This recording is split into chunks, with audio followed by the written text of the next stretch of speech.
introduction to it, so they can, without having to take part, they'll have a bit of a sense of, you know, what we're doing here. So, okay, we are recording this. So welcome everyone. This is our introduction to the Empathy Circle Facilitator Training.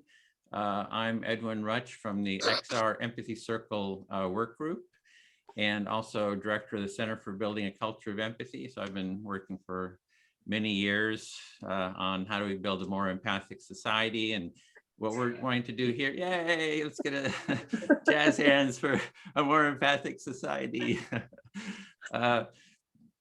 So what we're doing here is, this is an introduction. We're going to set up Empathy Circle Facilitator Training cohort. It's a 5-session training, and we're just going to get enough people together to do that. And we're doing this series of intro cafes here to just introduce you to, you know, to the practice and to build a team here. We're looking to get about 22 participants. But before we get started, we can just go around having a check-in. Maybe Anne or Dean, if you'd be willing to call on people just to share your name, where you're located. I'm, for example, Edwin Rutch, San Francisco Bay Area, and why you're interested in the Empathy Circle Facilitator Training. And I'm interested in it because I think we need to teach everyone in the world how to do this practice, and it'll just add to greater well-being in the world. So, I don't know, Anne, do you want to? Yeah, I'll go. I'll go next. So I'm Anne Jordan. I live in Minehead in the southwest of England, and I'm become an Empathy Circle convert. Really, I feel it's absolutely useful and crucial that we learn to speak our truth, speak up, and learn to listen well to each other, so that we can communicate and collaborate to build a future together. You know, all of us on this planet. So I'm keen, and I'm here to help this process along. Linda, I'll pass to you. Thanks, Anne. So I'm Linda, and I am in XR in West Wales, right on the very edge of the sea, by the Irish Sea.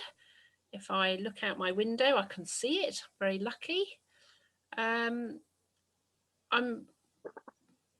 very keen on the process that Edwin's introduced here, and very interested in building a culture of empathy.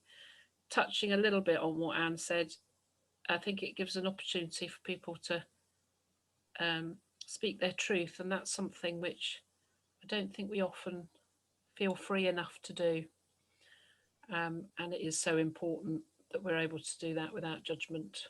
So that's a particular interest I have in the Empathy Circle process. I'll pass on to Julia. Yeah, I live on the middle of the Cardigan Bay, and from my house I can hear the sound of the sea, especially when there's a storm.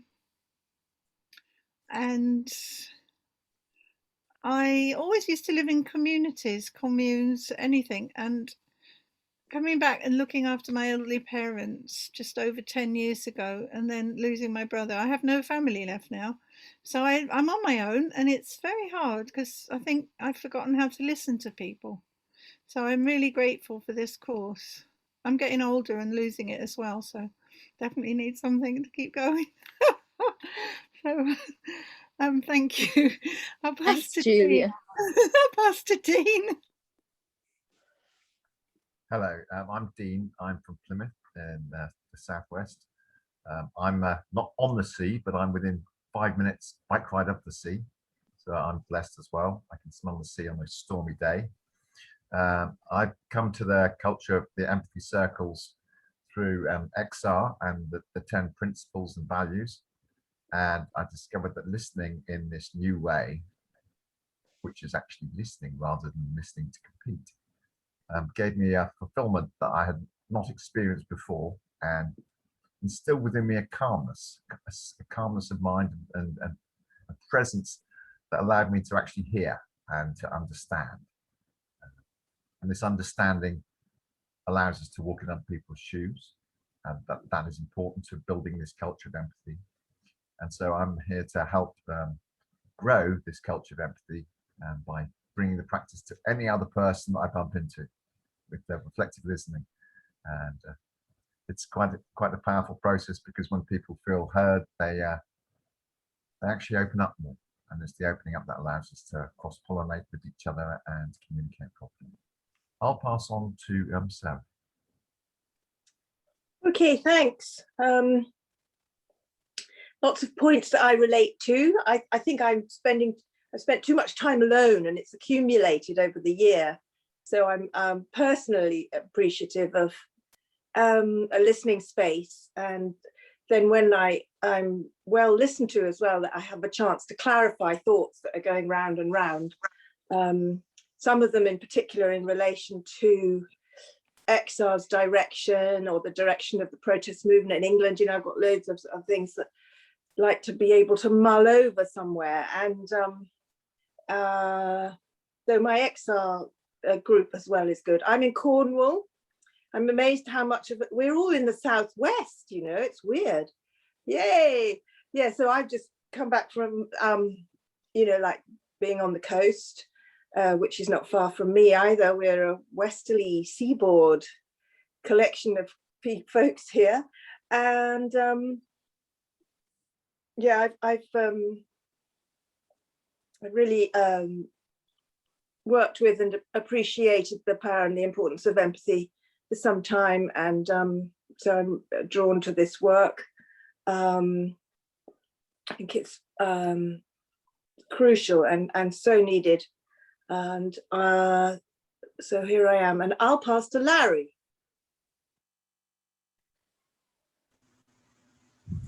Hi everybody, so I'm Larry in Florida on the East Coast, and I think we all have a love of the ocean. It seems like there's just something about the sea, right?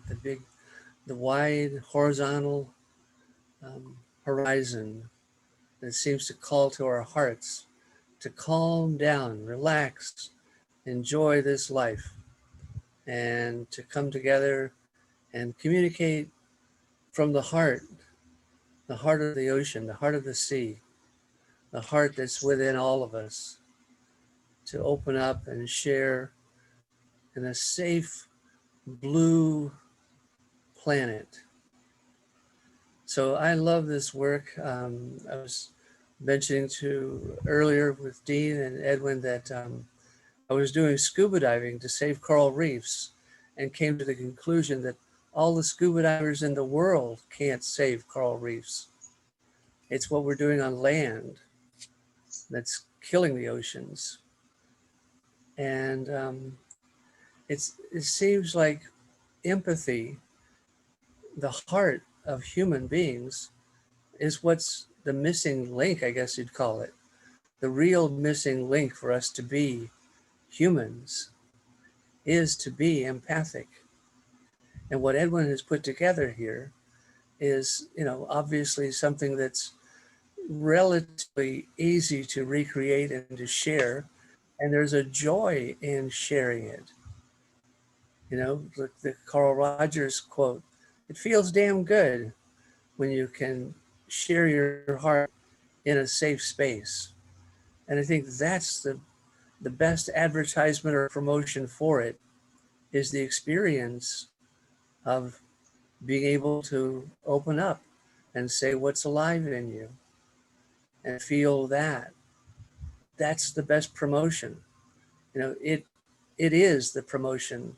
The empathy within each of us is already there. And we just need an opportunity to experience it and strengthen it and water that garden that's already there. And that's why I'm loving this and love all of you. I'm so happy to be here on the planet with you all, and realize that what we're doing is bringing out the humanity that's already within each of us, which brings it out in each of us and everyone. Every time we do it, we give permission for others to do it. and I'll stop because I'm doing a little run-on sentence here. So I love you all. I'm really You want to glad to. pass it on to the next person? Yeah, Larry.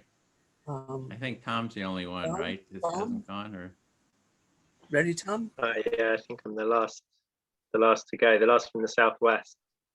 I actually grew up in Devon as well.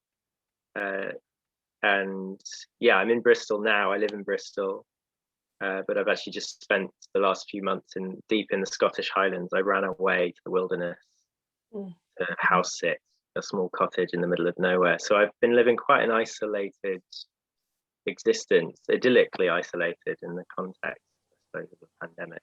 Was what I needed. But yeah, I've found the last week or two transitioning back to urban life quite hard, and I've been very depressed, basically, which is, I think I've been embodying the sort of climate grief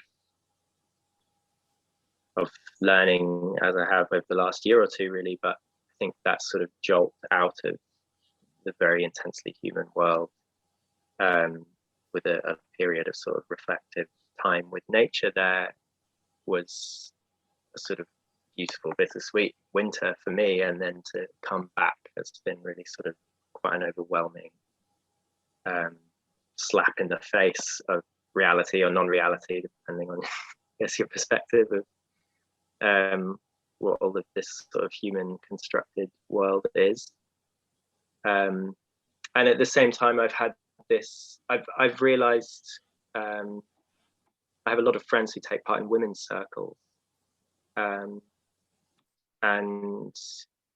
as a man, self-identifying man, I think we're all probably aware that emotional communication is not necessarily statistically the most common quality among men. And so I've had this idea that I thought that starting some sort of men's circle might be a really healthy thing for me to do, but I don't really know where to begin with that.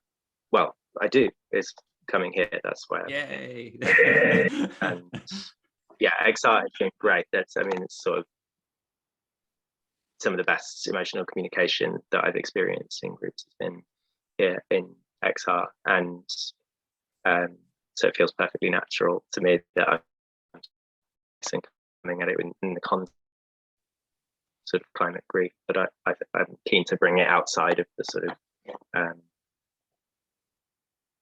specifically climate activism sort of circles, and find healing outside that as well in the wider social context. So yeah. Okay. Great. So should I pass back to Edwin? yeah, thanks for the intro. So we'll have a lot of time to speak within the circles to really share it and be heard. So I want to get into that as soon as possible.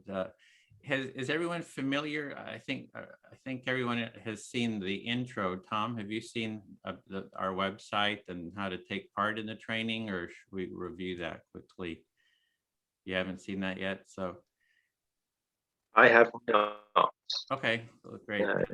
Let me post the link. So perhaps a quick recap if others are all familiar, and I can. So this is so I'll just review kind of how to get, the website, the resources, and then we'll do how to do the empathy circle, a quick intro, and then we'll divide into, I think, 2 groups to actually get into the practice. So I'll just share the site here and just quickly review it. So that the link takes you to our Empathy Circle Facilitator Training site here. It's module 1, Intro to Empathy Circle Facilitation Training. So this is a overall training. It's not only for XR, but it's very applicable, to situation in XR. You just scroll down. It's you see kind of an intro. It's a good place to bookmark. It's this is module 1, which consists of 5 sessions, 2.5 hours each. It's no cost. You can donate if you want to. You can click through here to getting started to our intro event page. It's on Facebook. If you click through it'll take you to our the orientation cafes, which this is, and has the schedule of them. You click through, and let me bring that, hopefully that'll come up. There it is. And like that's today is, I don't know what is today, April 2nd? No, not yet. 26th of March. 26th, so it's the 26th. And, well, bit later. The next cafe is the next week. Oh, we have them Friday. Yeah, we have them. This is this is our This is it's not the our 29th. XR specific. Yeah, this is not our XR specific intro. So we have 2 intro links. And so anyway, you can go here, and there's another page for the XR one, which can show later.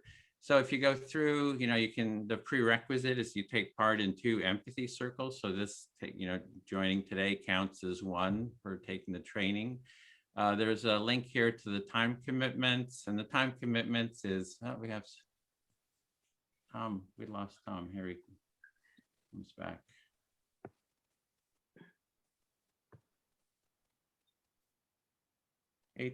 Hey, Tom, you back? Hi, yes, sorry, that was typical. You were just launching into an exclamation mainly for my benefit, and my internet gave up. But I think I'm in a better position for it now. Okay, great. So I was just reviewing the website that, I put the link in, and all the material is there. So you can kind of just scroll through, the time commitment. It's a 5-week training, 2.5 hours a week, and sort of some of the details of the time commitment. We have empathy buddy calls. So you meet for half an hour between sessions with fellow participants, and you try to hold an empathy circle on your own between sessions. We have a training path. If you click through to that, you'll see that is that you take the training multiple times. So the first time you can be a participant, maybe the second time you're a participant, and the third time you can become a trainee, and then you take it as a trainee a couple times, and then you become a trainer to kind of help spread it. And the idea is that you can sort of learn the process and then take it to your local XR chapter and start training. You can hold empathy circles with your local XR chapter group, and also do trainings. And all the different cohorts that we have are here. There's let's see, that's on Wednesdays. We have a training. We have one on 8 p.m. Pacific. That's on Thursdays. That's more for the Australia, US West Coast. Larry's part of that one. And then we have another one on Saturdays. And then we have another one. This is one we're kind of forming now, is this cohort 13 for XR specifically. So you're welcome to join any of the cohorts. You don't have to, but this one that we're trying to form, now is specifically for XR. But you can join any of the cohorts. And then you just kind of click through, and there'll be information about each of the cohorts. Anything to add, Anne or Dean, that I'm kind of leaving out here? No.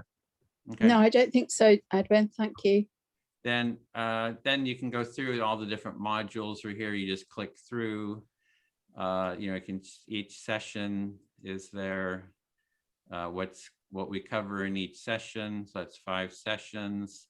There's a bunch of references, different topics, the challenges. Like in an empathy circle, there's like challenges that come up when you're trying to facilitate a circle, and there's a whole, section on those challenges. And so if you're wanting to join the cohort, so this is cohort 13, you would just go through the XR cohort and then go to this is the one we're forming, and then you can go through here. There's a sign up, an application, so you just kind of click through to that. And we've done quite a few of these trainings now. You can see the different, if we click through here, these are the cohorts. We usually try to get like 20 to 22 people in a cohort.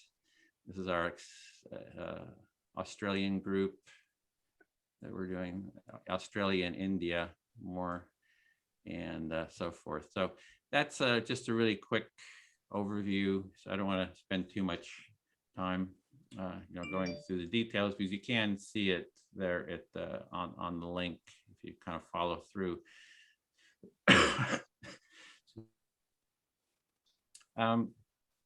So you want to do a quick intro to the Empathy Circle. Are you familiar, Tom? Are you familiar with how to do the Empathy Circle, Tom, or would you like a little intro to that before we go into breakout rooms? I'd love a little intro if that's possible. Yeah, it's all relatively new. Okay, great. So with this practice, we're using empathic listening practice, and one person in the group, in the circle, will be a speaker, and they're going to select who they want to speak to. So I could, for example, select Anne to speak to. We're going to have a topic, which is, talk about whatever's alive for you, and or speak whatever your truth is. And you share a little bit, an idea or two, 30 seconds, 45 seconds, you share that, and I would pause, and then Anne, if Anne was my listener, she would reflect back the understanding of what I said. And then I check, did she understand it or not? If she didn't understand it, I say it again in maybe different words, so she really can, kind of grasp, understand what I said to my satisfaction. Like, I got to feel like I've been heard to my satisfaction. If she heard it, I continue sharing and, get a reflection again, and then share some more, and then we're going to have a 5-minute time limit. So if the time limit is up, I'm going to get the little handout here. Then whoever's facilitating will hold up something like, a sign, the time is up. And that just indicates, you see Dean had his own little sign. That just indicates that your time's up. You want to sort of finish what you're saying, and then it becomes the listener, whoever was listening. In this case, if Anne was listening, she becomes the speaker, and she selects who to speak to, and kind of the same, she gets the reflections. It just goes around like that for the time allotted. So if you don't have anything else to say, you spoke for a minute, you say, I don't have anything to say, you can just say, I feel fully heard. And that indicates to the listener that it's their turn to become the speaker. And some sort of tips is, as the speaker, you want to pause periodically so that the listener can reflect back the understanding. And if you are the listener and the speaker is kind of going on and on, saying a lot, you think, I'm not going to be able to remember this, you can ask for a pause. Like, please pause so I can reflect back. And you're just reflecting back your understanding of what the person has said. You're not, you don't want to ask questions. You don't want to add your own comments at that point. You just wanted to hear and convey your understanding of what the speaker has said to their satisfaction. And then, of course, when it's your turn to speak, you can say anything you want. It's totally your space and time to share. So I think that's kind of the essence of it. The best way is just to learn by observing. We'll have 2 circles. Dean will facilitate one, and Anne will facilitate the other, just to get the ball rolling. And so usually when we have 8 people, we divide into 2 groups. They have more time and space to kind of listen and speak. Actually, it's more time to speak. And we're going to go for about an hour and 15 minutes, and then we'll come back and sort of debrief. So is that clear enough before? Yeah, so, okay. Anne? I just thought if we added in, Edwin, to say about the method, that when we're the listener, we don't make any kind of judgment or add anything in or change what the person's saying. We don't need to repeat everything that they've said, but the idea is to convey the understanding of what they said, but without analysing it, criticising or judging, and so that they feel what they've said has been heard and understood by the person listening to them. Yeah, very good. Yeah, exactly. So thanks for that addition. So here we go into the breakout rooms. One group will stay here, and I'll be with you if you want to facilitate, and then Dean will be in the other room. And there we go. So you're invited to join. You can click, or you'll be moved, I think, automatically.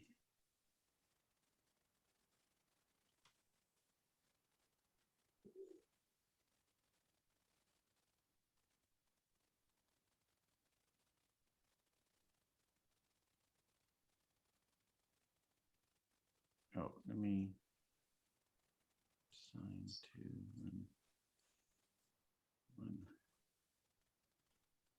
one. I'm not sure which room I'm supposed to go to. We're staying in one room here, Okay. so Okay, I thank think Tom is, yeah, there he goes. Oh, room 2. Whoa, this one, room 1. Okay, so we're going to circle. So what I will do when our time is up, we'll have 4-minute turns, I think, so that we get chance to have 3 rounds each.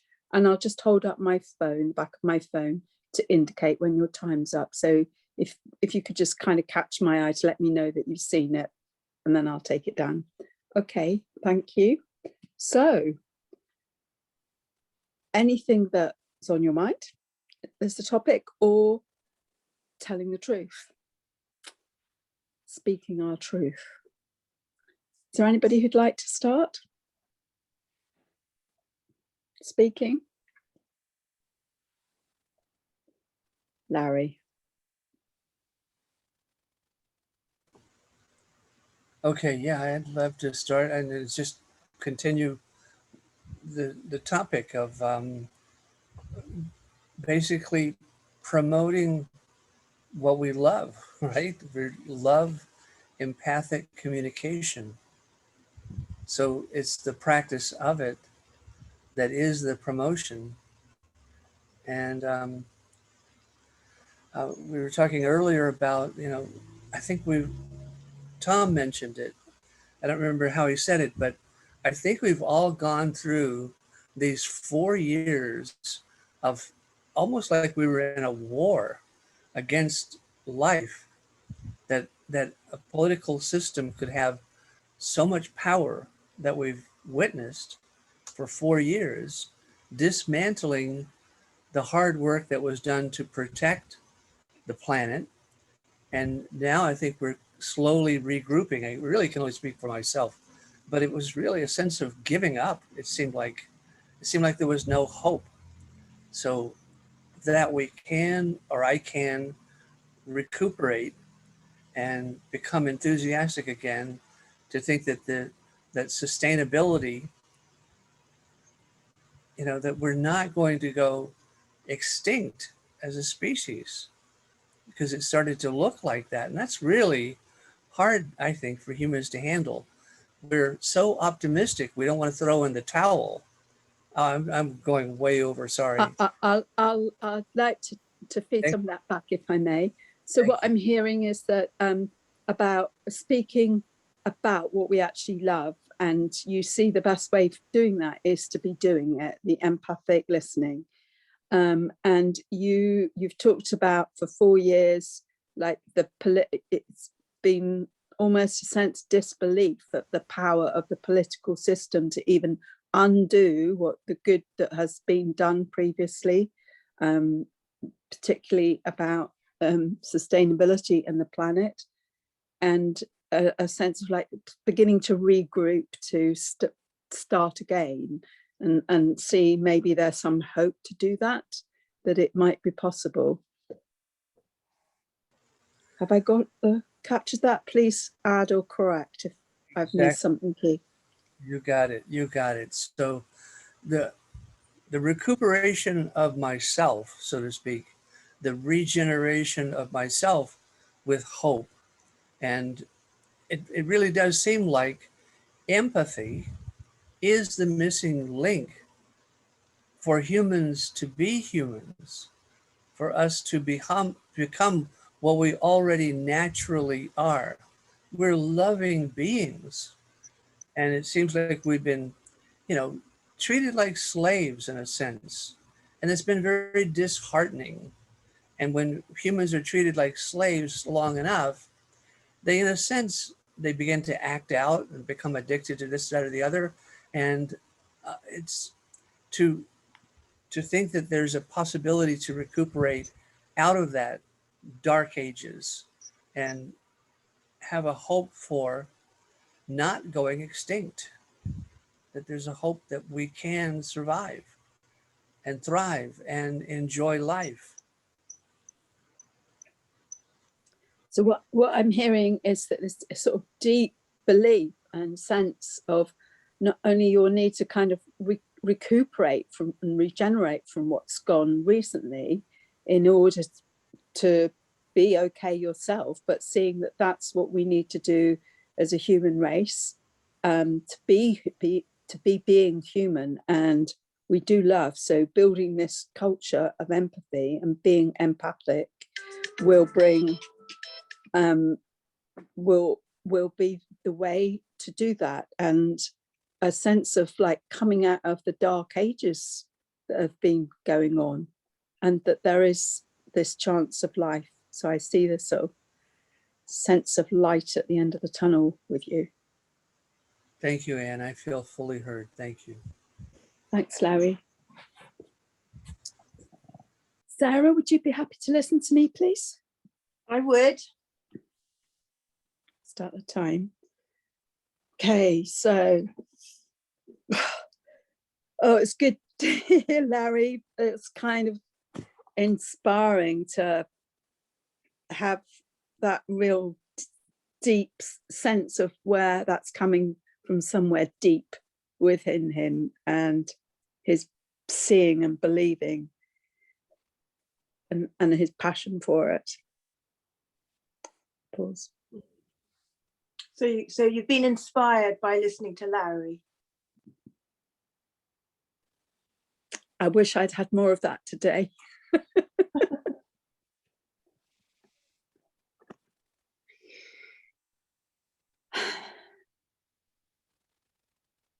I feel like I'm hearing again and again about some really unregenerative practices or things going on or ways of doing things, which is just, it's getting under my skin.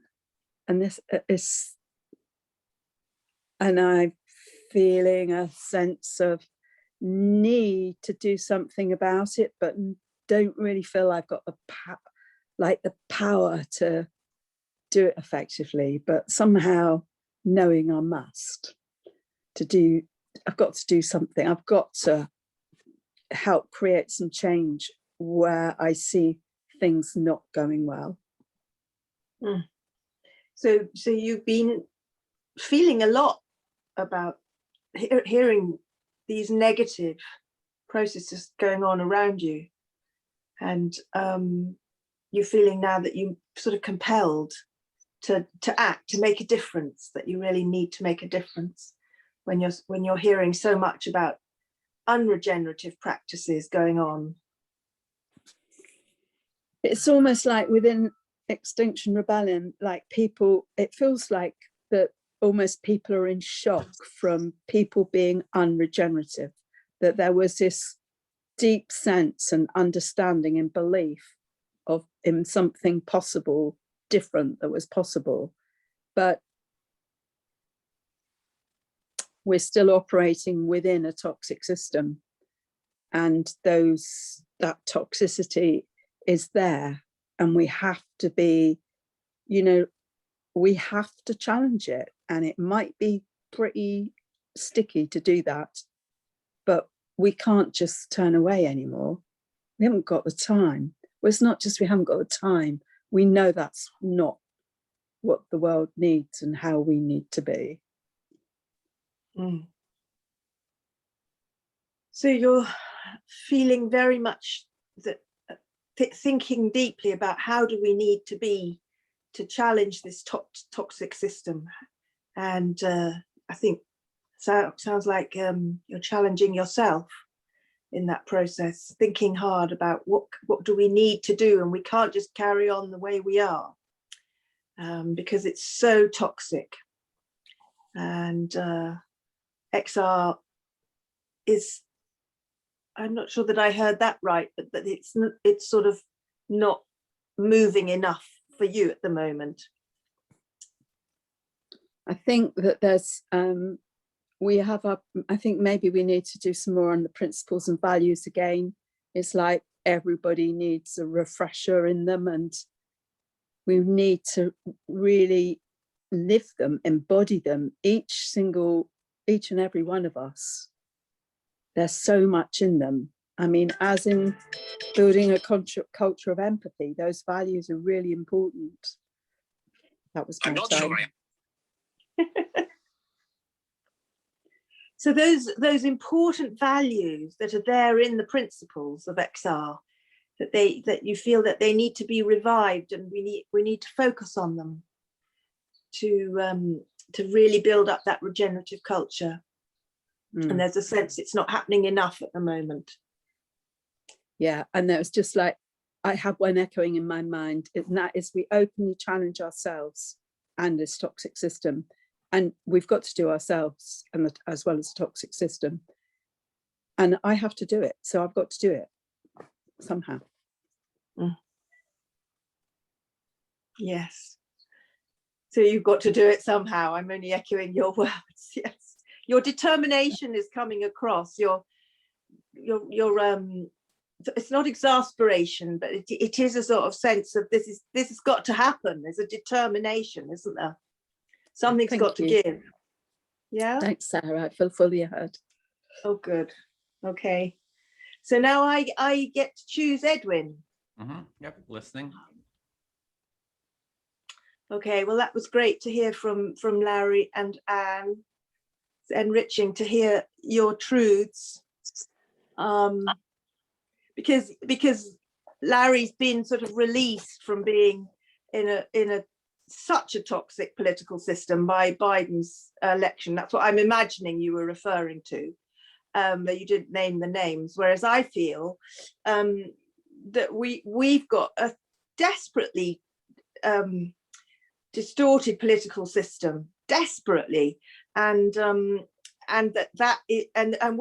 trapped by it. And in fact, now I've started looking across the Atlantic and thinking, God, that Biden, I mean, he's going to challenge Bolsonaro, and he's going to do stuff that we really need.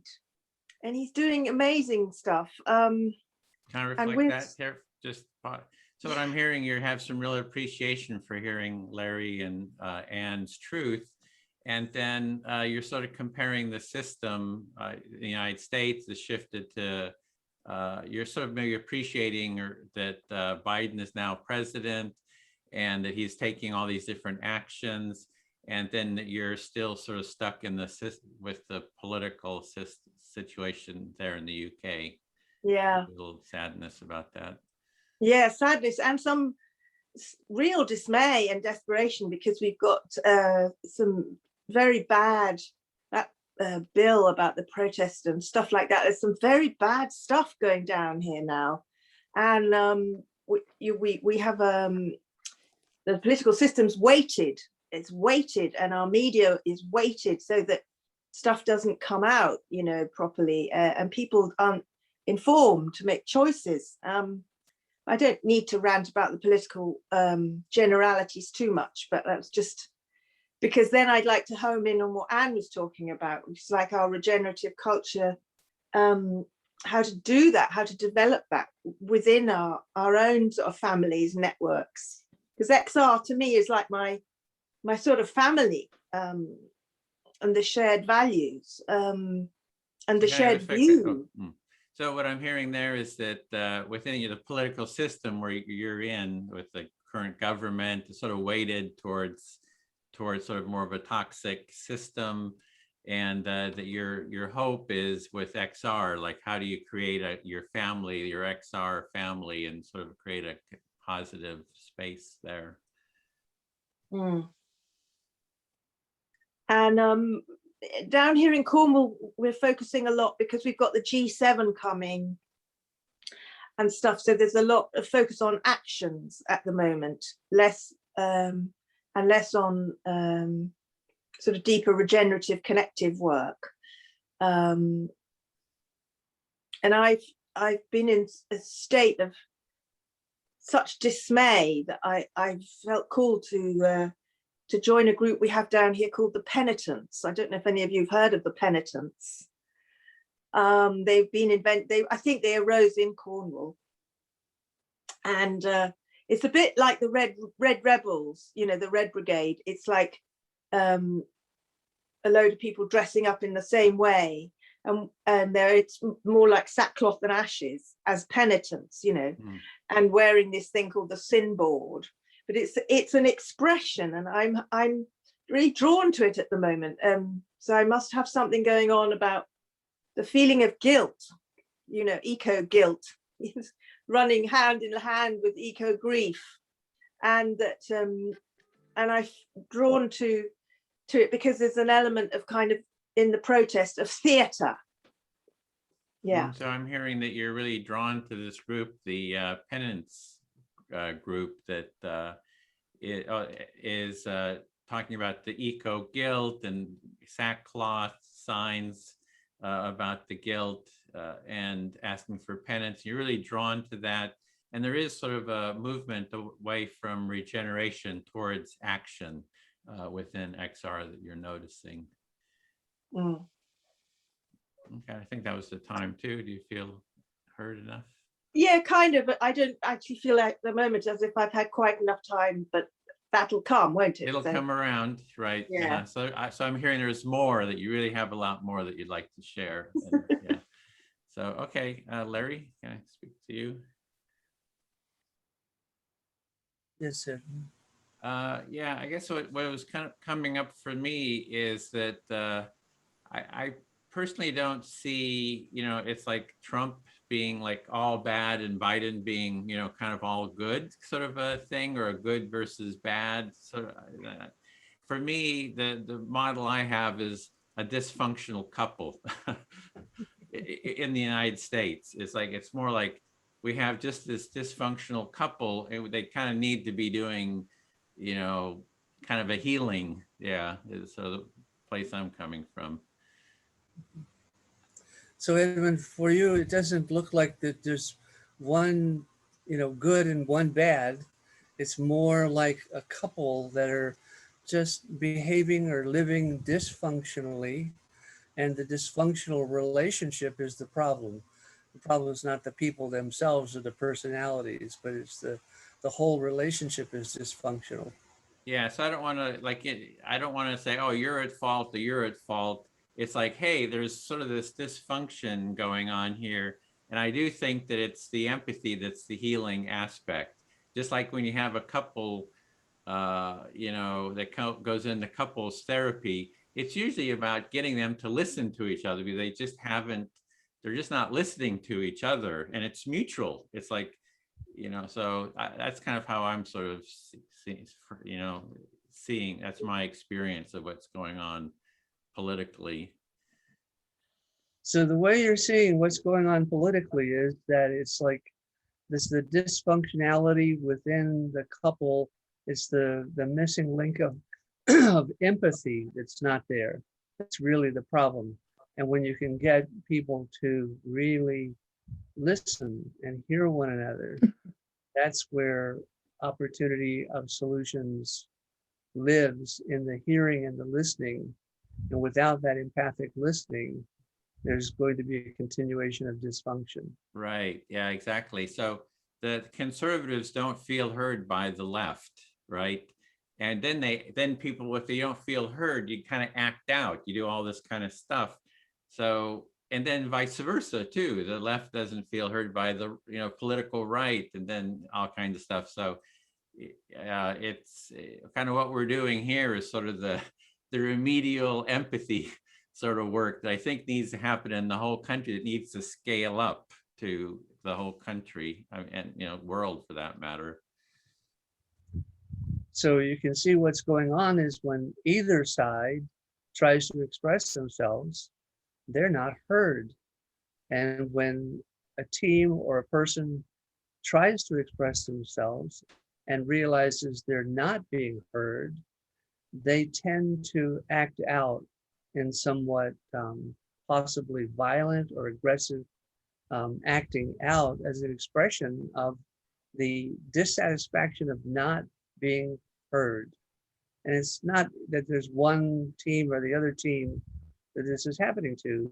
This is the way the system seems to be set up, that neither side can or is willing to listen to the other. So Yeah, that's the situation we have, and that's what we're looking at. And so with the penance group, I would like to see the empathy group out there. I think that what we need is the group that's like sitting in front of Parliament or the White House or the Capitol saying, okay, let's have an empathy circle here. It's like, there's that law, you know, the anti-protest law in the UK, but what about a action that's like, we want to talk to you, we want to have an empathy circle with you about how to address this issue. We want to hear your point of view. I see that. So it's like to have a movement like the penance group, but for empathy. Yeah, I think it's needed. So just similar in the same way of the penance group in the UK, let's have an empathy group with an intention of communication in an empathic, peaceful way, not a protest to disrupt, but an opportunity for people to communicate peacefully. Let's bring that into the foreground, right in the, you know, right on the grounds there with a big empathy tent, and attract everyone to be able to communicate. I feel fully heard. Thank you. Okay, so Anne, will you listen? Love to, Larry. Okay. So this is the crux of the matter. This is what we're here for. Ourselves as individuals to become who we're designed to be, and to share that enthusiasm, showing everyone that it's what we all want.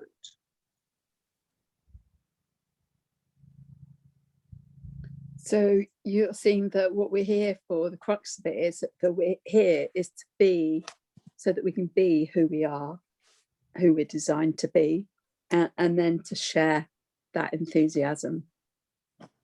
Simple as that. You didn't say simple as that, but it feels like you've got it really clear. Thank you, Anne. And it's like humanity has been suppressed, like Edwin was saying, not fully heard, and therefore acting out. Maybe for thousands of years. Maybe we've forgotten how to be human beings, feeling our heart. And we've been in a competition, a big monopoly game, and mistaking that for life, and never finding true joy in it, and never understanding why.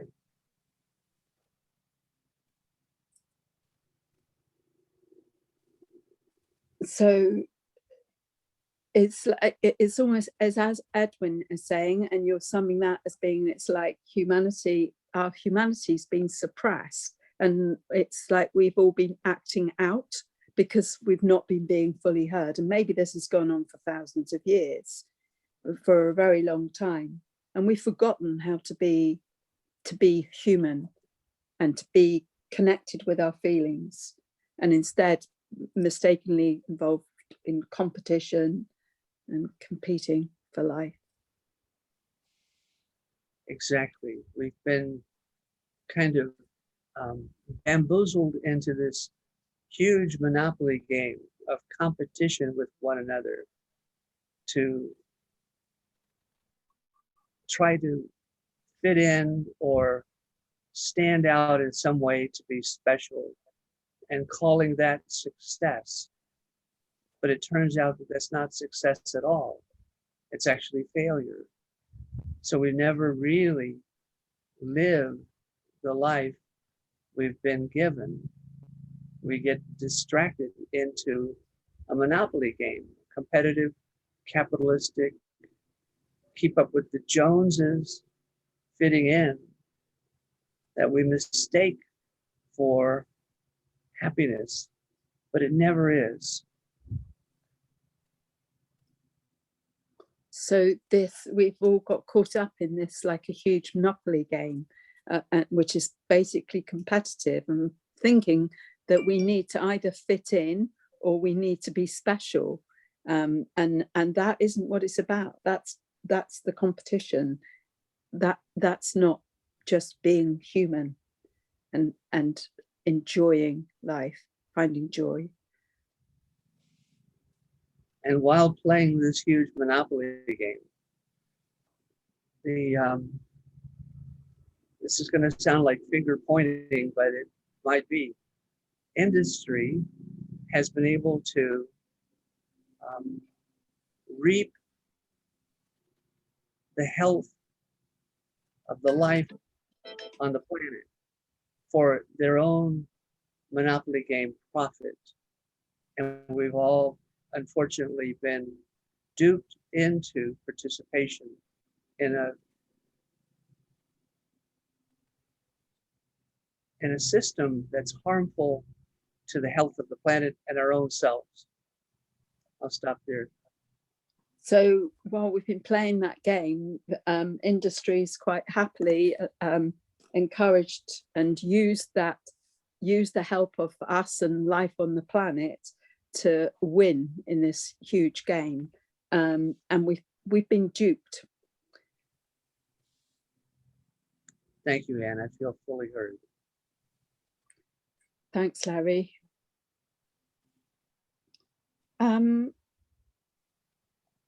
Sarah, you happy to listen to me again? Yes, yes. Yeah.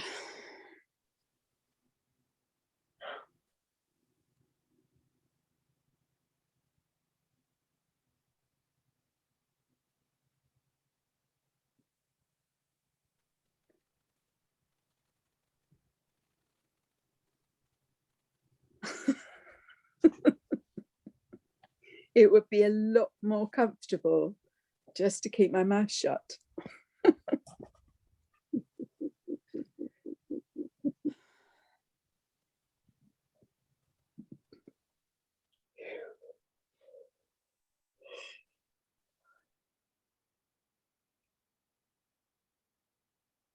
So I need to learn how to be really wise about this and how to do this well, rather than sort of put my foot in it in the process.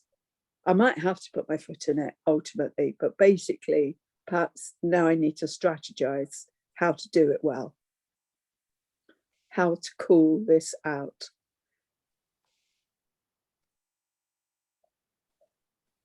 So it sounds like you're preparing yourself, needing a strategy and needing to know how to do it wisely, to call this out. I'm not sure what this is, but you're preparing to act on this something. I'm imagining you're meaning this toxic situation you were describing in the previous round. Yeah, the toxic stuff is really strong. I mean, it uses power, it has power, it creates power, it grabs power.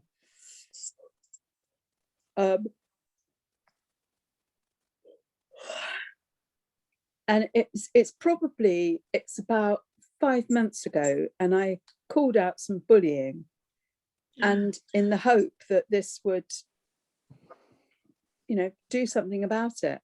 And in ultimately, I feel like, well, maybe as a sideline, something has been created from that, and maybe it's done some good.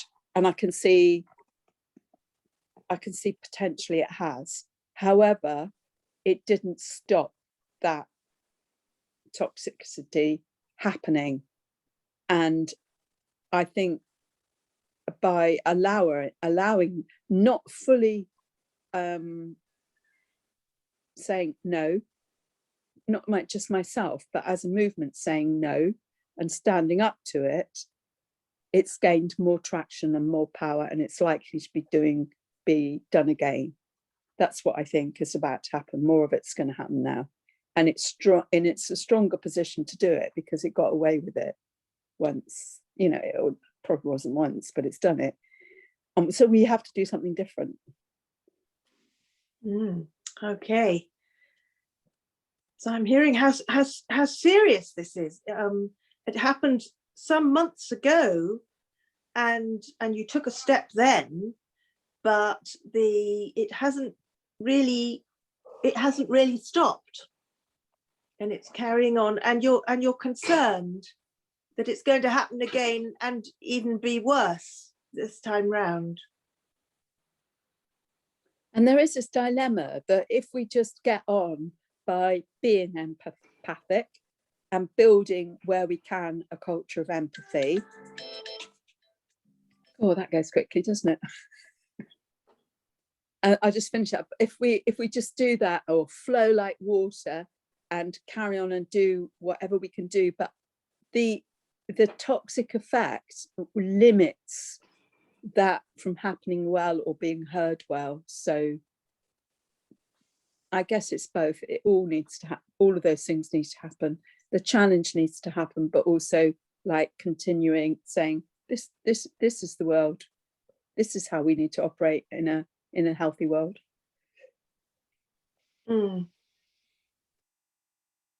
So there's a challenge, a big challenge ahead of you, to state the values and to develop the culture that you want and to stand up to this. Thank you. And that was my time. Yes. Thank you. Did you feel fully heard? I did. Thank you very much, Sarah. Yes. Thank you. Well, I'll go for Edwin again. As we seem to be doing this in a sort of like a little dance.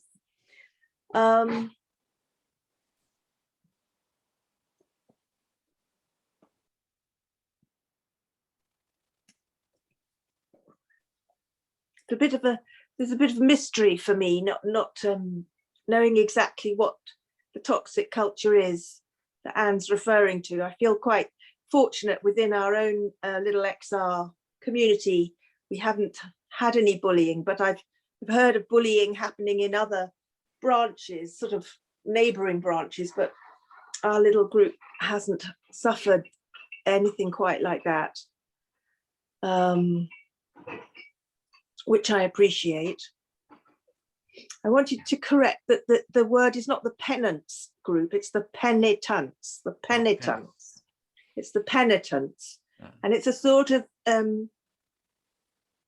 it's a protest strategy to have this theatrical effect of this group of people sort of in mourning and in penance, you know. At demonstrations, it can be quite visual. So I just wanted to explain that. Okay, so you wanted to explain that this is more of a theatrical group, the penitents group, and you just want to kind of be clear on it, because and then also you have some curiosity about what Anne is sort of referring to, sort of about the bullying, and you feel very fortunate. Your group has been, you know, sounds like very good, very understanding, and you have heard around other groups that have had those sort of problems, but you feel very fortunate that your group hasn't. That's it. But to reflect a little more on my personal journey, that why I'm drawn to be in the penitents is I kind of come to a point where I don't want to sit in the road and obstruct traffic. I mean, I've done a lot, swarming, you know, people getting out of their cars, shouting, and just being in, you know, blocking things. And now there's the rebellion of one, and I feel sort of called to be part of actions, but I also feel like actually it doesn't feel okay to me to disrupt roads at the moment, and I'm trying to figure out why and what can we do instead. Yeah. So you've taken part in a lot of actions that have sort of disrupted roads. People have come out, shouted at you, and you're now looking at like what to do next. You don't feel really called or drawn to doing more of that. And you're really searching for another, what's next, or what will inspire you, or where to go.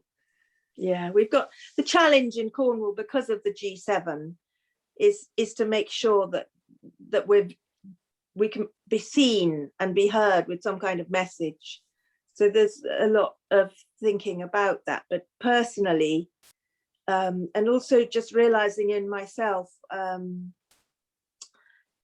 listening to a lot of Roger Hallam, who I've always listened to and I've always respected, and Gail, always respected both of them, and realizing the difficulty of taking actions that will lead to arrest.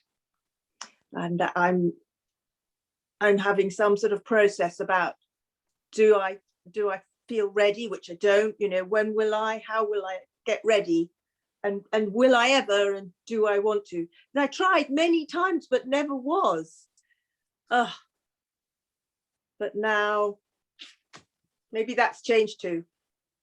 Yes, you've been sitting with, you've tried to get arrested, it sounds like you've been listening to Gail and Roger, and that sounds like you're not sure if you want to get arrested. Now you've tried to, you've been out there, nobody ever bothered to arrest you, but now you've been wondering if you really want to. It sounds like you're sort of searching for your path there.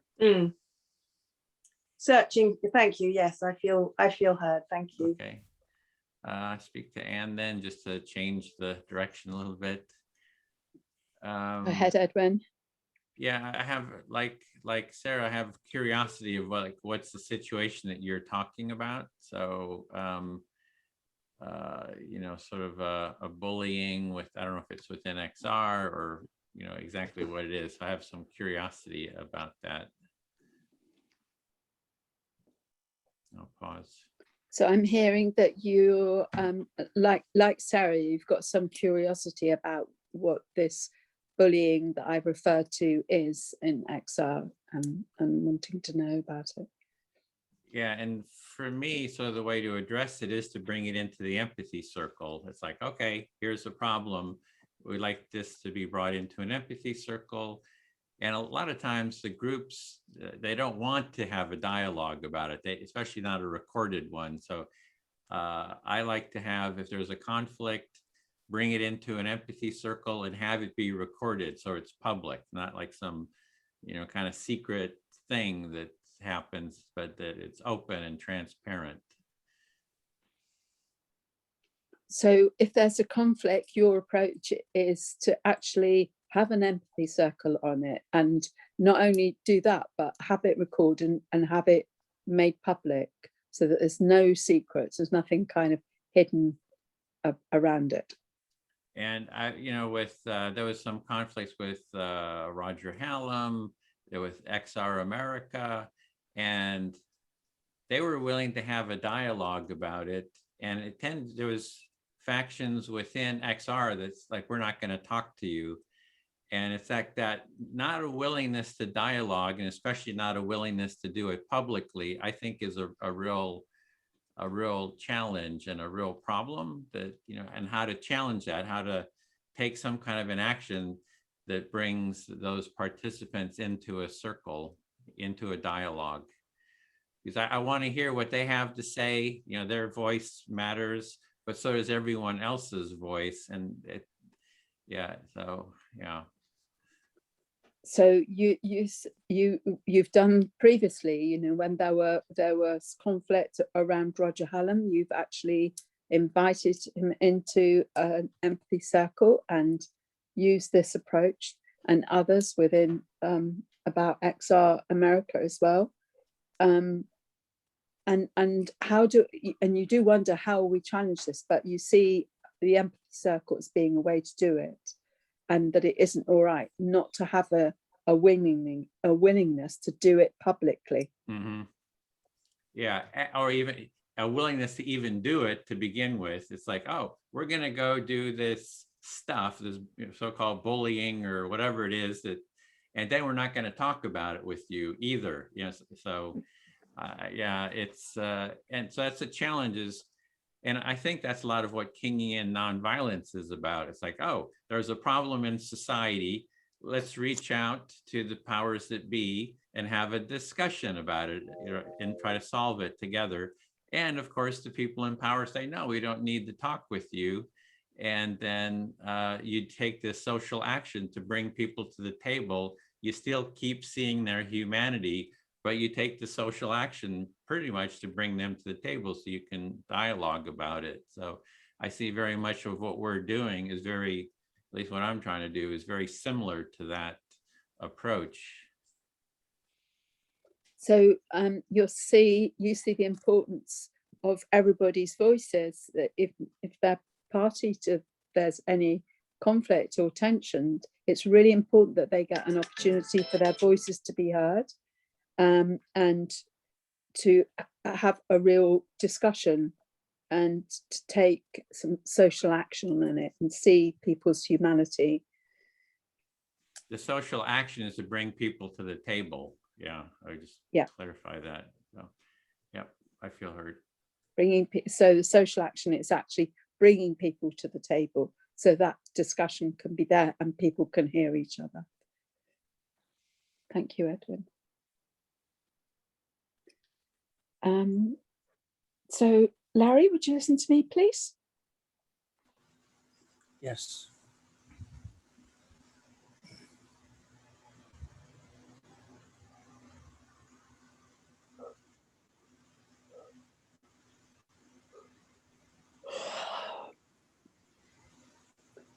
Yeah, I feel like maybe I shouldn't be speaking about this here. And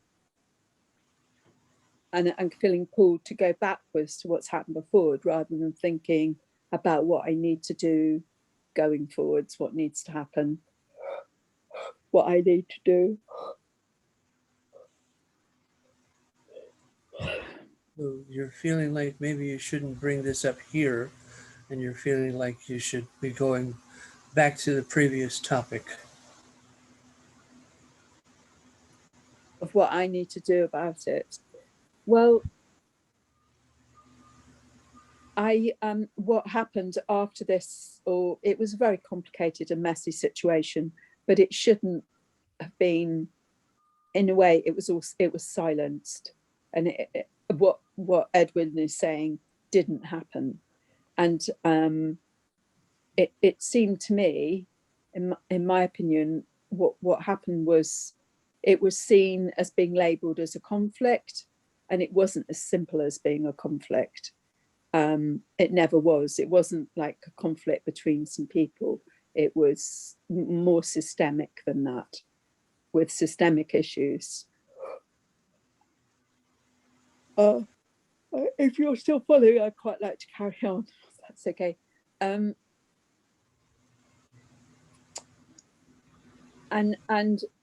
The Extinction Rebellion has this conflict process, or certainly in the UK, where it's seen, the idea is quite rightly that if there's a problem, if there's a tension and a conflict, we need to learn from it and find out what it is so that we can kind of grow from it. And that is healthy. And I agree with that. But so there's a conflict team, but I don't, I'll pause. So there is a conflict team, and you're expressing something that has, to your satisfaction, not been resolved. Yeah, and the conflict process wasn't, I don't think it was a good process, and it got manipulated and controlled, and it included, particular individuals insisting on no one being able to speak about it anywhere. So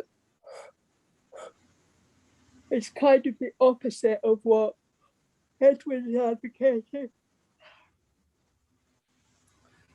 So in your observation, the process did not bring to light the actual conflict, but it was usurped in some way. Um,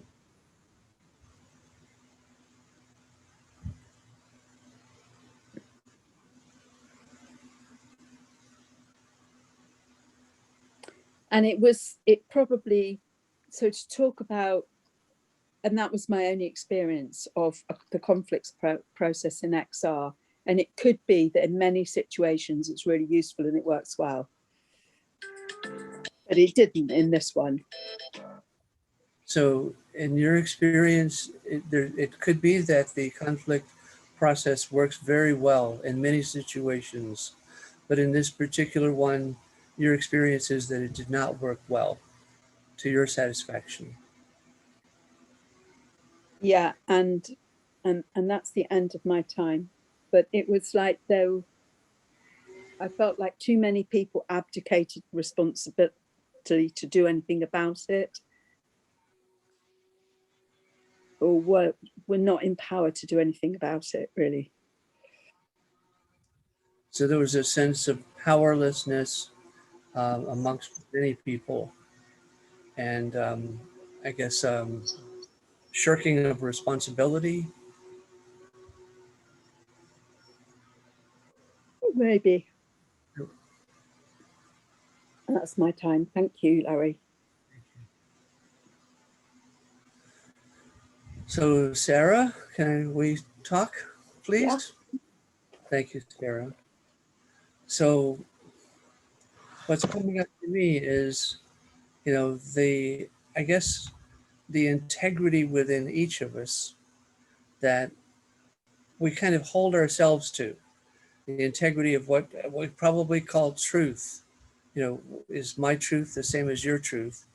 And if it is, then it's a shared truth.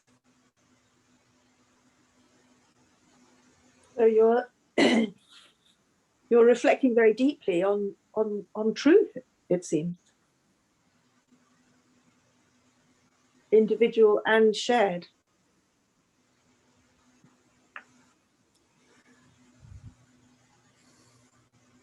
So, it's kind of like what Edwin was talking about, the politics before. One team has their story, another team has another story, and they're not willing to share the story of the other. They're not willing to accept it as truth. They're going to deny it as truth. So then this causes an apparent separation over the idea of which story is true. So then there's a disjoining or separation based on these beliefs in a story or version of the truth. I'll stop there. Yeah. So you're speaking about unwillingness to share and denial of each other's truths.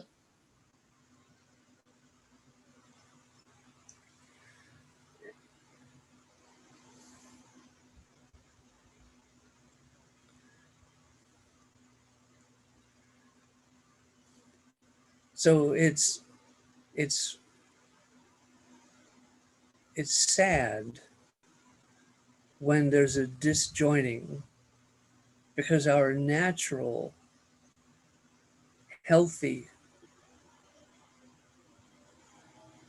way of being is joined or in a oneness, empathic relationship that gets blocked by the importance of the version of the story.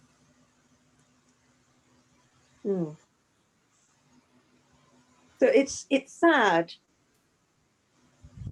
You feel sad when this blocking is occurring, the blocking of the other's story.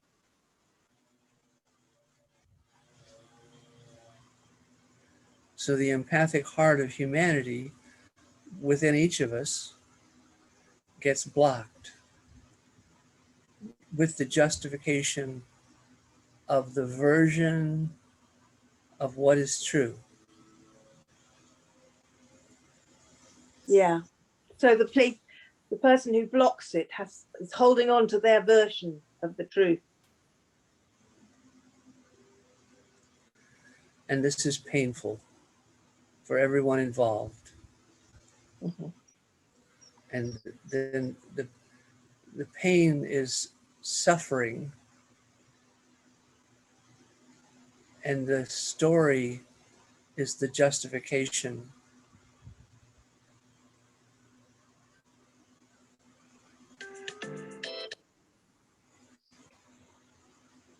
So their version of the story is their justification for the blocking. And the result is sadness. Time's up. Thank you, Sarah. I feel fully heard. Mhm.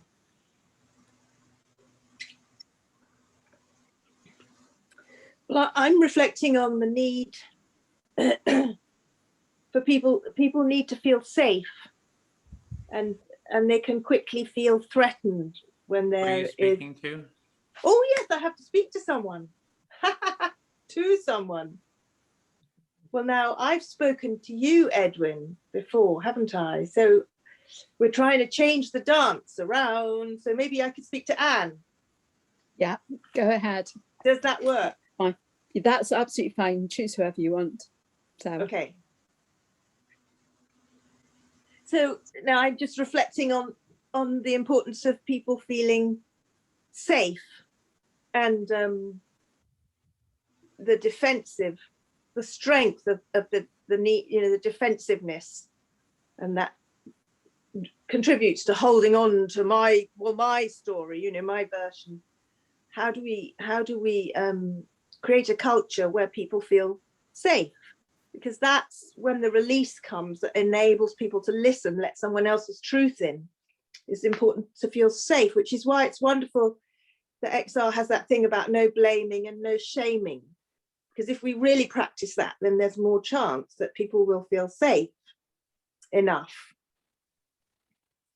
And these are just my reflections, really. And my sense that the culture of empathy circles needs to be practiced amongst people who are not in conflict situations, not for conflict resolution, that if it becomes an understood part of a culture, then it could be used in a conflict situation, but that's not a good place to start, perhaps, because by then people are already in defensive mode, and there's all these things happening, and so it's pretty difficult then to encourage the safety that enables people to really open to other people's truths.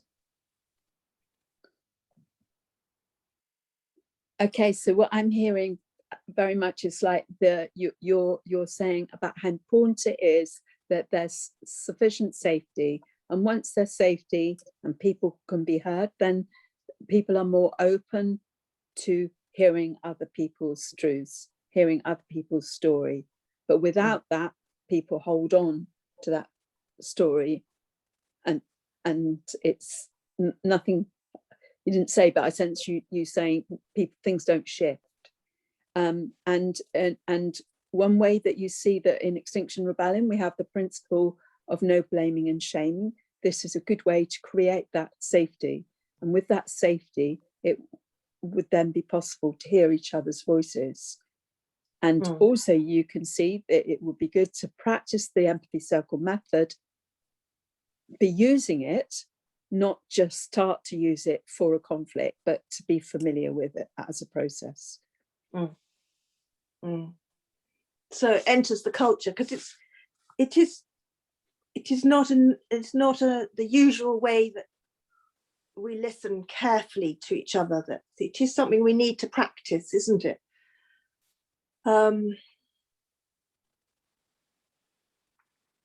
Yeah, thinking of various other listening cultures like reevaluation co-counseling, for example, and listening cultures with their various theories, you could say. This seems to be pared down, this empathy circle technique is sort of pared down to a very, which is great because it's perhaps is simple enough for a wide generality of people to learn.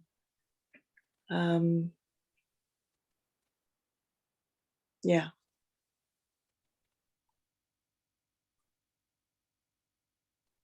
Okay. Mm-hmm.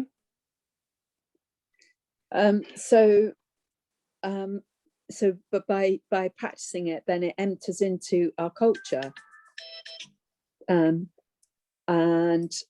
becomes part of the culture. And there are other listening cultures, for example, reevaluation co-counseling, and they have their various theories. There are others too, but you see this process is something that's being pared down, that is really quite simple and straightforward for people to learn, and enough to have a sort of a wide application to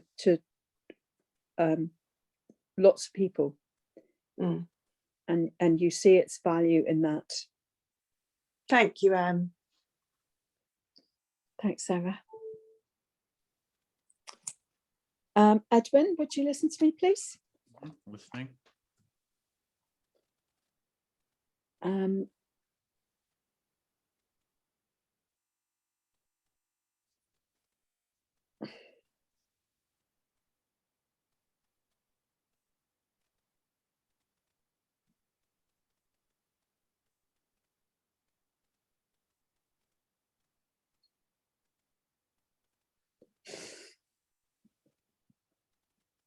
There's a bit of me, but I just want to get away from it. I don't want anything to do with it. I don't want anything to do with this dysfunctional stuff. And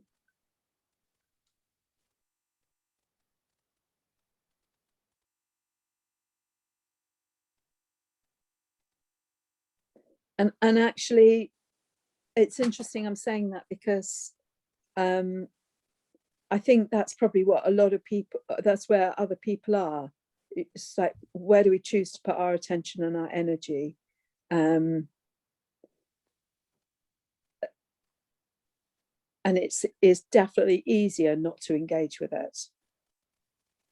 Maybe it's preferable. Yeah, so I just want to get away from this dysfunctional stuff. It's just easier just to get away from it and not deal with it. And other people like that too. We just don't want anything to do with all this dysfunction. And it feels like I've put myself in a place where I'm going to be, it's, you know, I'm around it again. No, oh no. Help. Help, I put myself into this situation again. Get me out of here. I've done it again.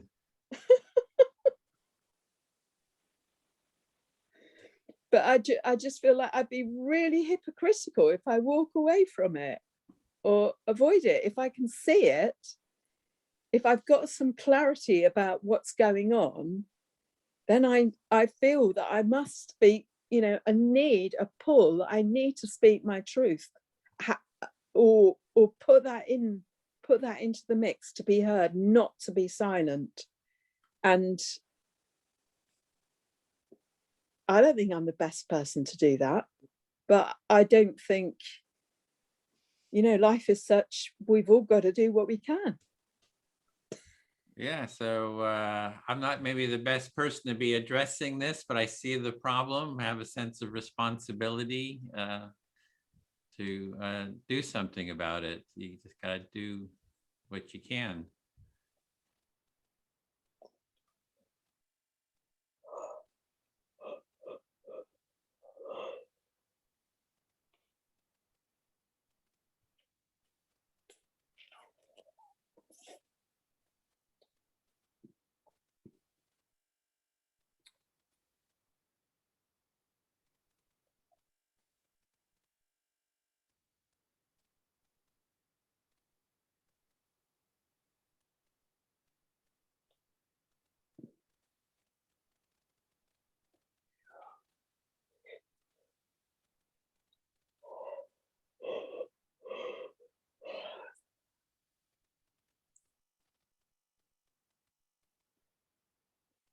I'm thinking about your strategy of recording things if there's conflicts. Who do you make them open to?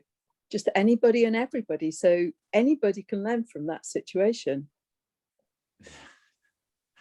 So you're kind of, this looks like a little bit of a delight about recording them and making it open to everyone so everyone can learn from it, and just kind of like wondering about that.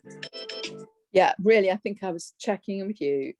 Is that your strategy, that you actually make it public to anybody or those concerned, the recording, if you have a conflict and you have an empathy circle on it?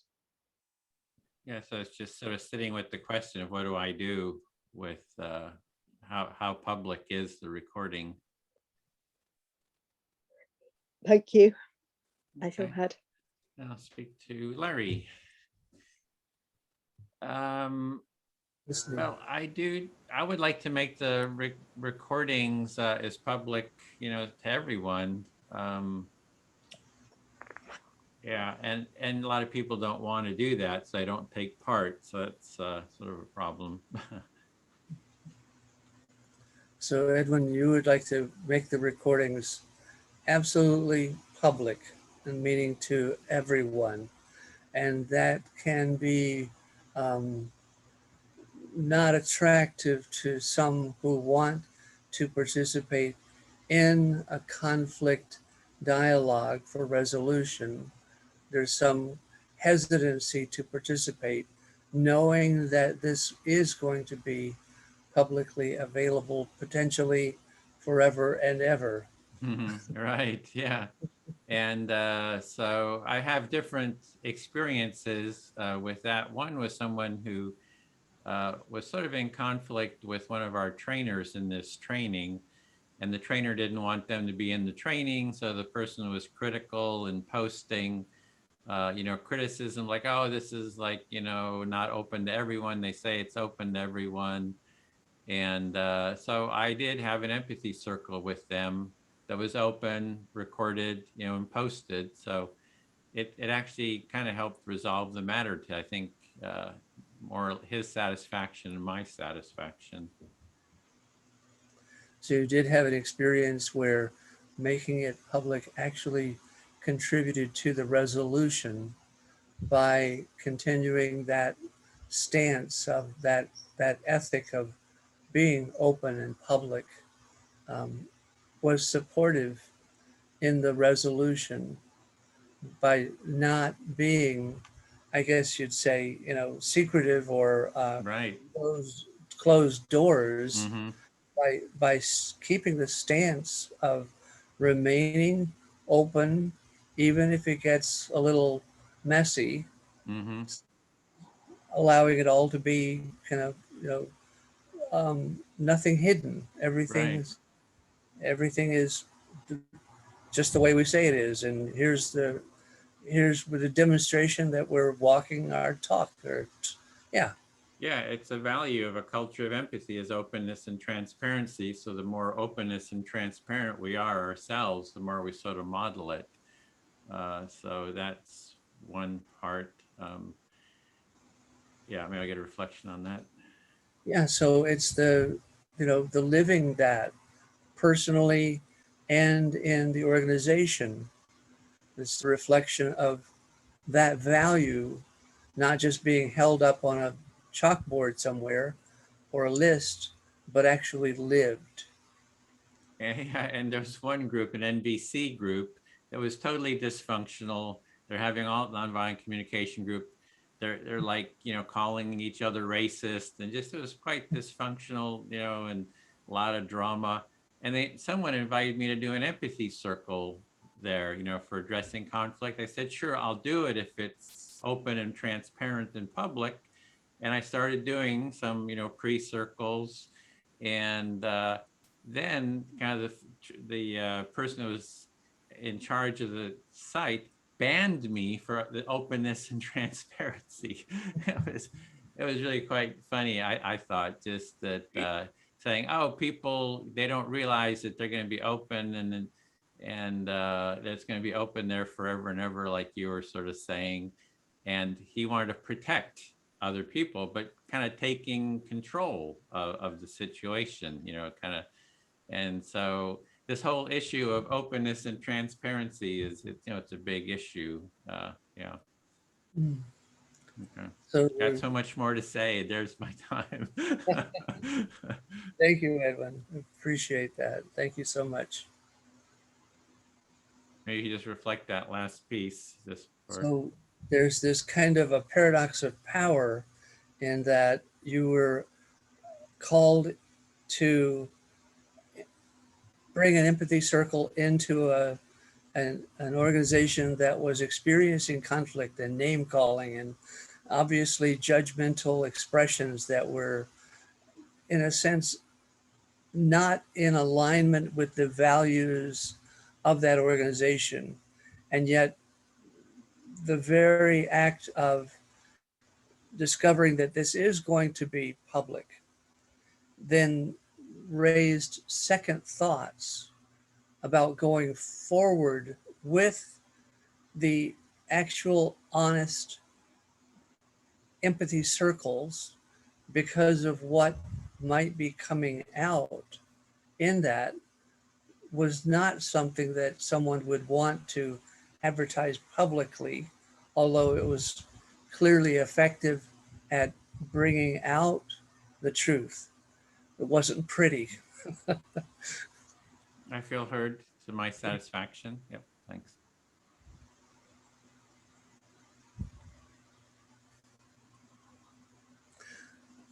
Up to you to choose someone, Larry, anyone you like. All right. Anne, would you listen? Yeah. So I'm feeling all of our heart. I'm feeling my heart and the heart of humanity and every one of us in this group. I'm feeling our heart. And it's beautiful, and I want to cry at the same time of feeling this precious heart of humanity on this blue planet circling a big star in an infinite universe with no other known heart in a vast amount of space.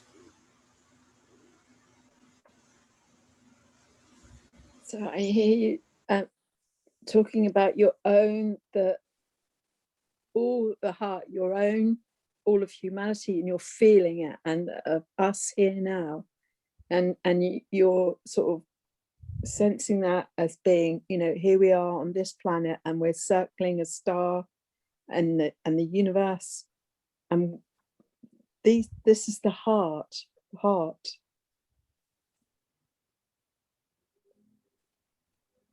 This heart that I feel is the same heart that we all feel, that is the only known loving, beating heart in an infinite universe.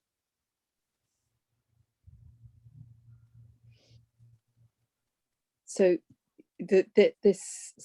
this heart, and it's the same for all of us, and it's just the one, and it's the same beating heart in the whole of the universe.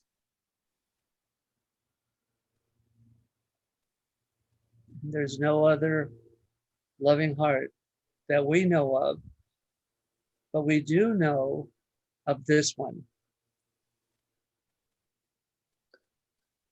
And there's no other heart that we know of, no other living, beating heart than this one. But we do know this one. And we know this one.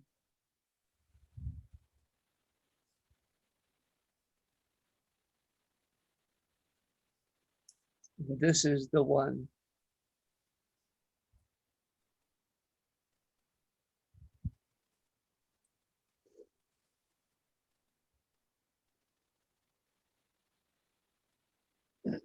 This heart is the one.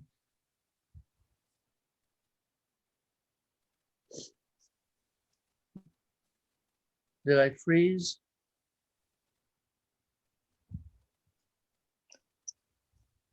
This heart is the one.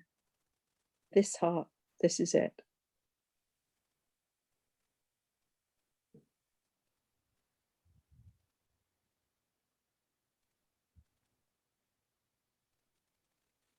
So I'm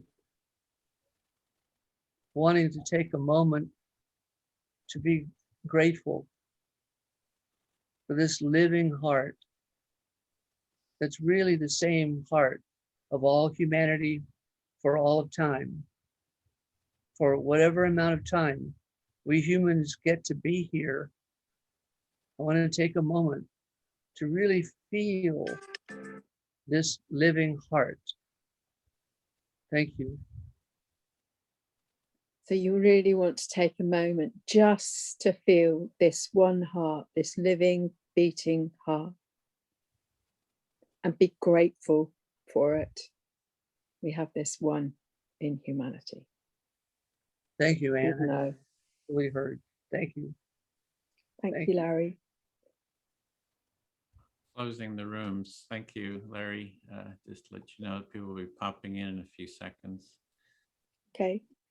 Thank you. Thank you all. I love you. Thank you too, Larry, for your deep being moved. So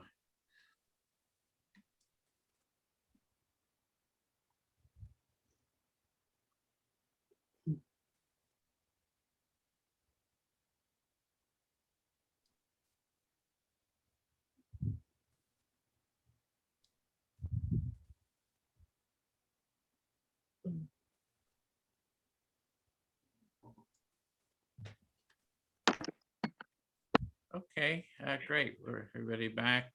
So welcome back. So I do just a 30-second debrief. You know, how was the experience for you? And then we'll have a little bit of a closing, closing about kind of next steps. So Linda, do you want to go start? I'll just call on people. Yeah, thanks, Edwin. Yeah. Yeah, we went quite deep in the circle with our truths and where we are with things, and I found it extremely beneficial to be able to share, and I really appreciated hearing how other people were being in this quite challenging world. Thanks. Anne? So for me,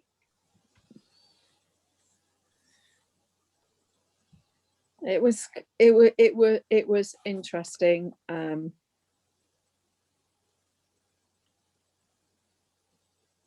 Sort of grounding back into the simplicity of what we do and how kind of really basic and simple,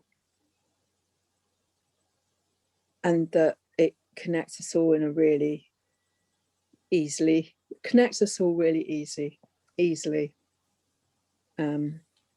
with our hearts. Thanks. And Julia? Dean. Oh, I was sorry. gonna just choose people for. Carry on. Sorry, Edwin. Yeah, Julia? Yeah, it was very meaningful for me. It reminds me of going back into my hippie commune days. I loved it. The real truth, being with nature, just doing things naturally in the woods, by the sea, in the caves, just using one's hands and what's around to just make a life without poisons and beatings and viciousness. And oh wow, I don't even want to go there because it's not me. My inner self is, as Dean said, it's love, and we've all got that. There are dilemmas because of man's complexities and struggles, but at the end of the day, we're all spiritual beings, and being is the operative word. Thank you, Julia. Dean?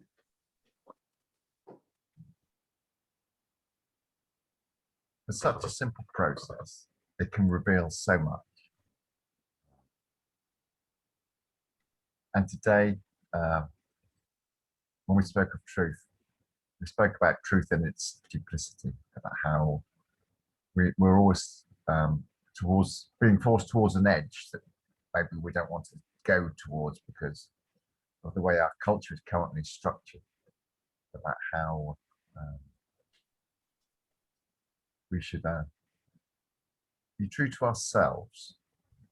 And I brought into the circle the fact that sometimes as empathic people, we think that it's our problem, when in reality it's not our problem. We're just feeling other people's problems.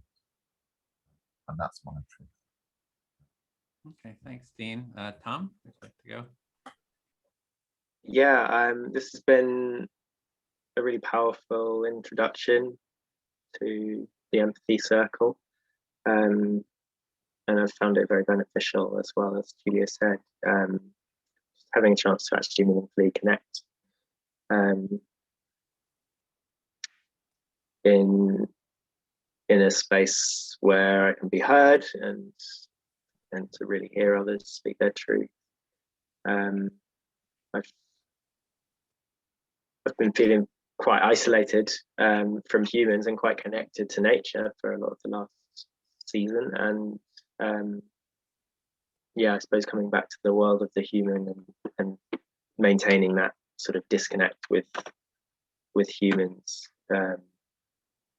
is hard, but yeah, I've really appreciated this sort of opportunity to find some of that connection. Okay, thanks, Tom. Dig in a little bit deeper. Thanks, Larry. Would you like to go? Yeah, I was deeply moved by our group, and I've come to the conclusion that all of humanity has been bamboozled into becoming slaves and soldiers in somebody else's war for thousands of years.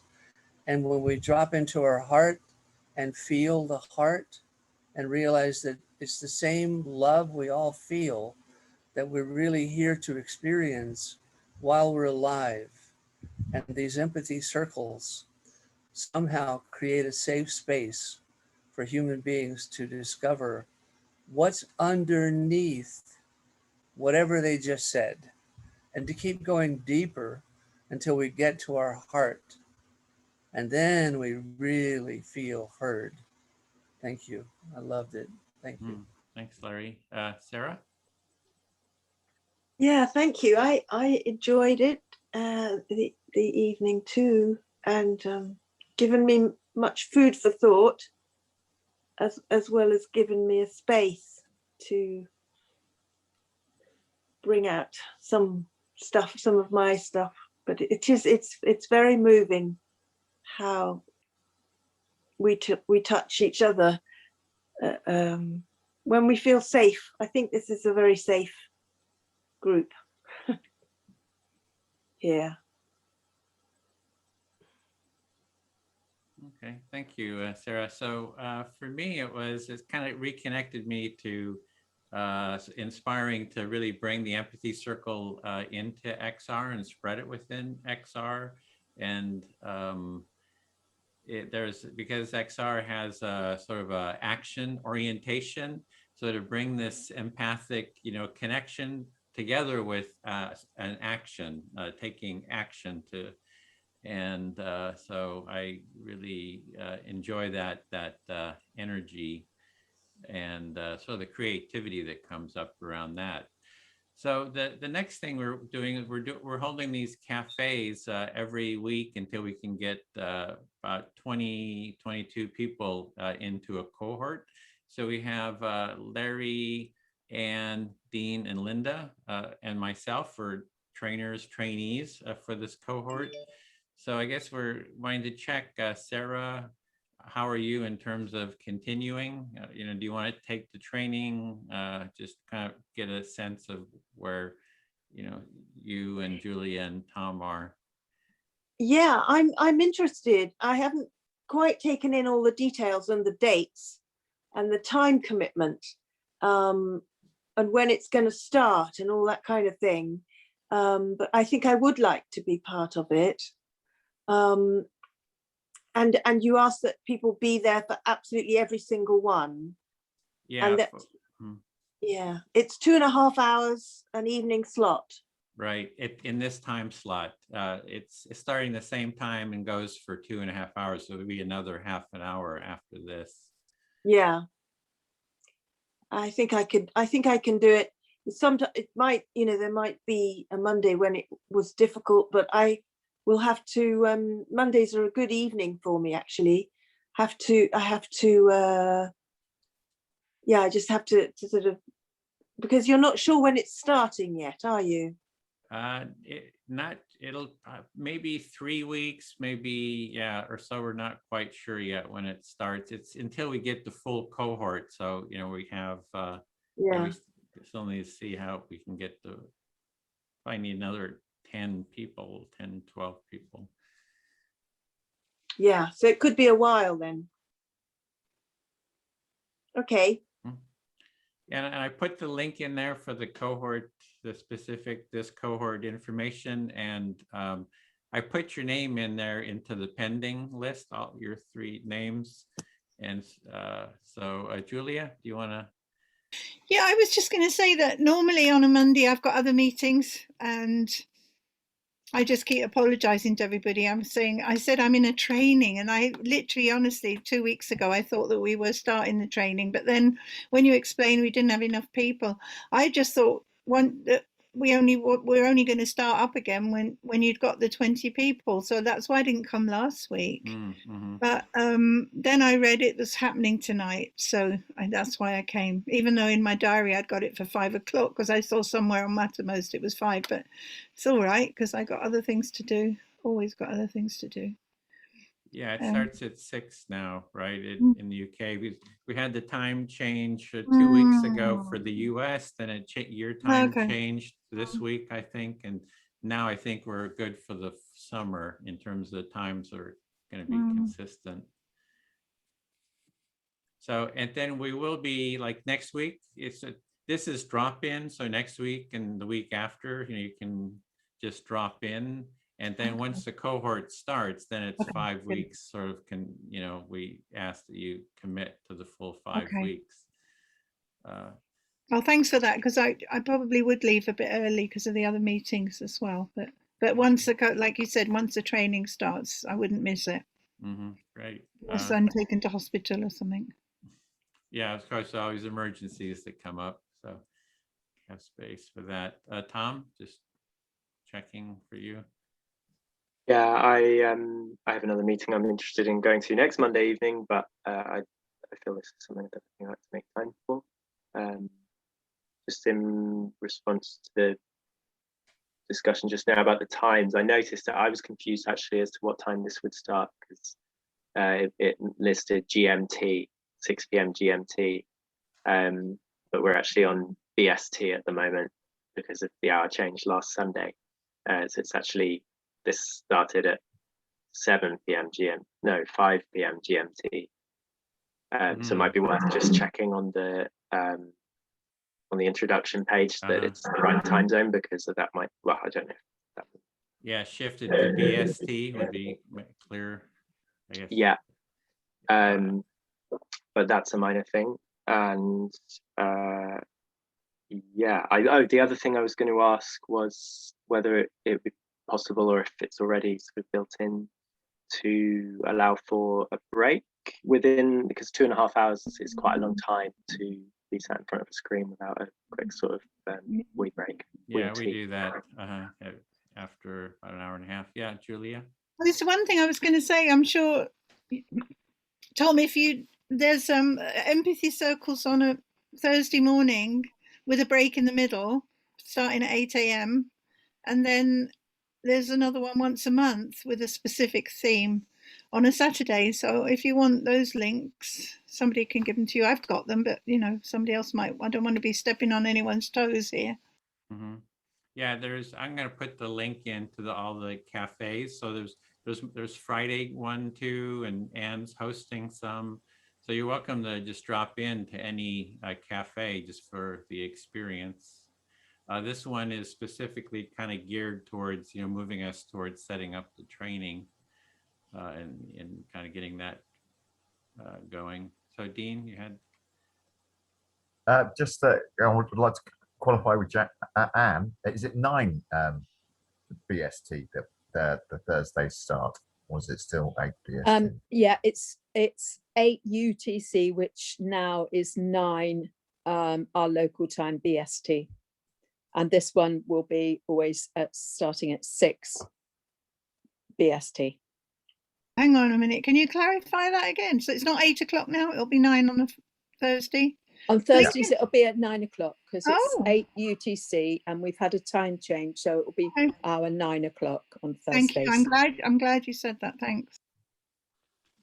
So I put in the link. I'll put that in again to the cohort series.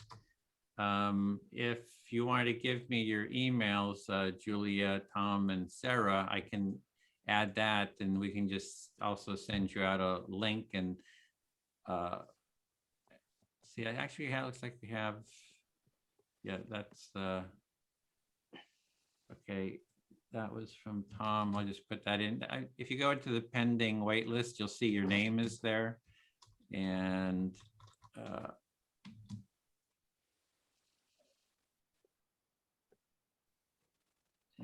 Julie and Sarah, are you willing to give your email? There is for Sarah.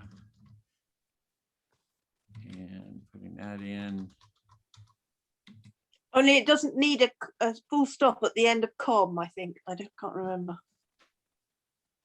No. Okay. So just copying that in. So I'll just, let me share the screen real quick to show you this. And then we can close. We're over a minute. I have a burning desire to ask Larry where he is in Florida. I'm on the East Coast, just north of Daytona. Whoa, I-95. I-95. Yeah, I used to live in Florida. I lived most of my life in Miami.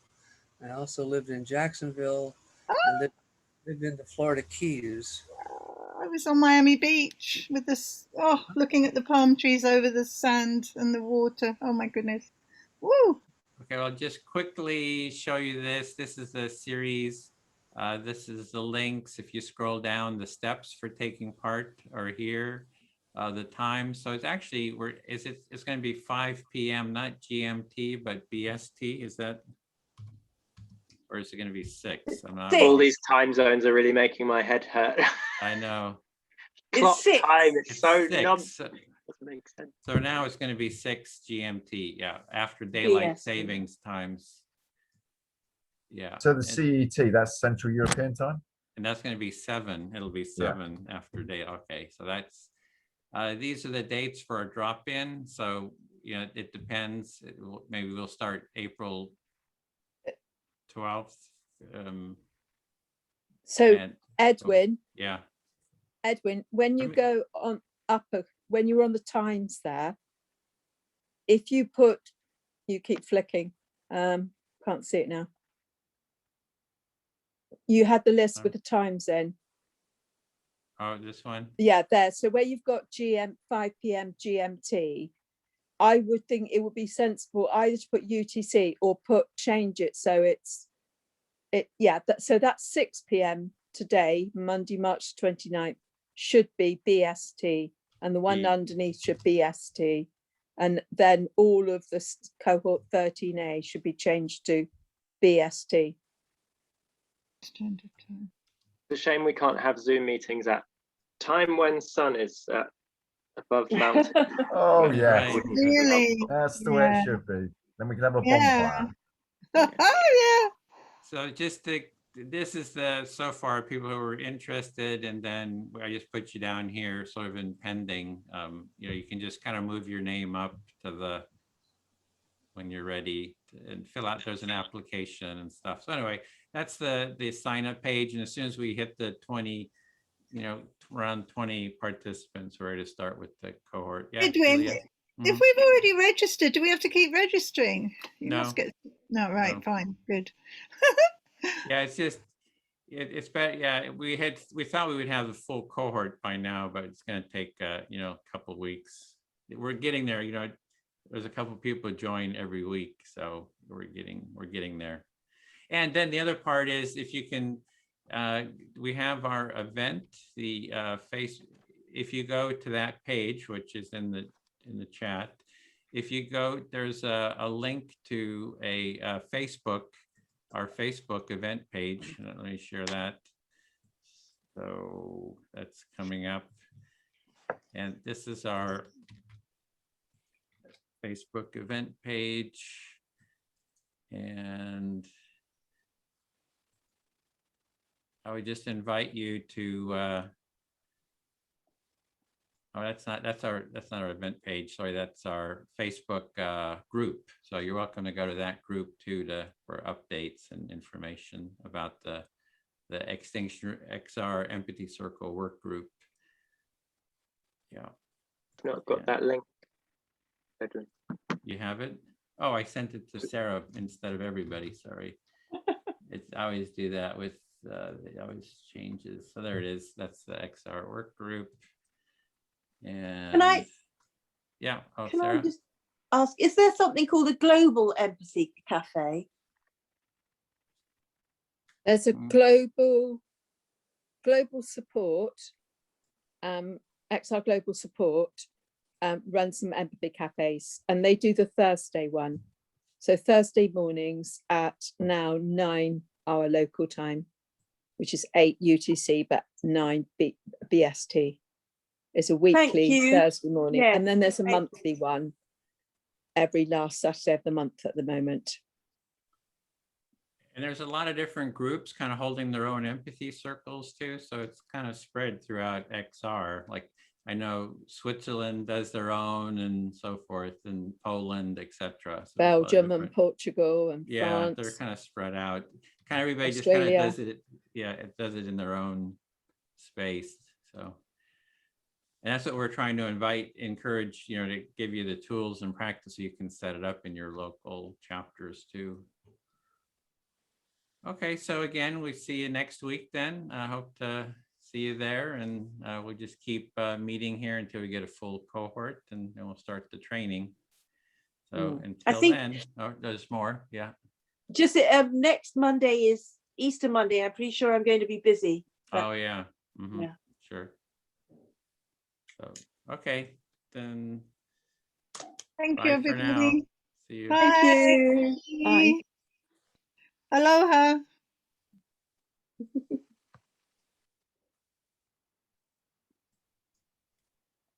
Okay, so let me just stop the recording.